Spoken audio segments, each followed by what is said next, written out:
Hit alert এখনো অব্যাহত রেখেছে আবহাওয়া অফিস। নতুন করে হিট অ্যালার্টের সময় বাড়ানো হবে কিনা সেই সিদ্ধান্ত জানানো হবে আগামীকাল। তবে আবহাওয়া অফিস বলছে হিট অ্যালার্ট আরও বাড়ানোর সম্ভাবনা আছে। রাতের তাপমাত্রা বেশি থাকায় এখন অস্বস্তি বাড়ছে। গতকাল সর্বোচ্চ তাপমাত্রা ছিল যশোরে 42.6 ডিগ্রি।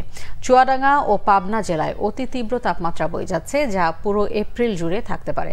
রংপুর বিভাগের তাপমাত্রা আজ ও কাল আরও বাড়বে। আগামী 3 দিন বৃষ্টির সম্ভাবনা নেই বলেও জানিয়েছে আবহাওয়া অফিস। 24-25 তারিখে সিলেট ও এর আশেপাশের এলাকায় বৃষ্টির সম্ভাবনা রয়েছে। তবে বৃষ্টির পর সারা দেশের তাপমাত্রা আরও বাড়ার সম্ভাবনা রয়েছে।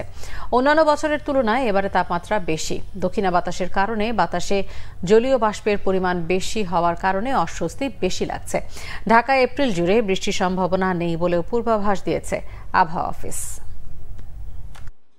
আমাদের কিন্তু গত 19 তারিখে পরবর্তী 3 দিনের জন্য হিট অ্যালার্ট জারি করা রয়েছে, যেটা আগামীকালকে আবার এক্সটেনশন করার সম্ভাবনা রয়েছে। 24 ঘন্টা পূর্বাভাস যদি বলি, সেক্ষেত্রে তাপমাত্রা সারা দেশেই মোটামুটি গতকালকে যেরকম ছিল ওই রকমই থাকার সম্ভাবনা আছে। 2-1 জায়গায় হয়তো কিছুটা কমতে পারে। তবে রংপুর বিভাগে তাপমাত্রা 1 থেকে 2 ডিগ্রি সেলসিয়াস বৃদ্ধি পেয়ে সেখানেও তাপপ্রবাহ শুরু হওয়ার সম্ভাবনা রয়েছে। আগামী 3 দিনের বৃষ্টিপাত কিন্তু আমরা সিলেট বা তার আশেপাশে অঞ্চলগুলোতে বৃষ্টিপাতের পূর্বাভাস রয়েছে। আর এর বাইরে আগামী 3 দিনে বৃষ্টিপাতের পূর্বাভাস নেই।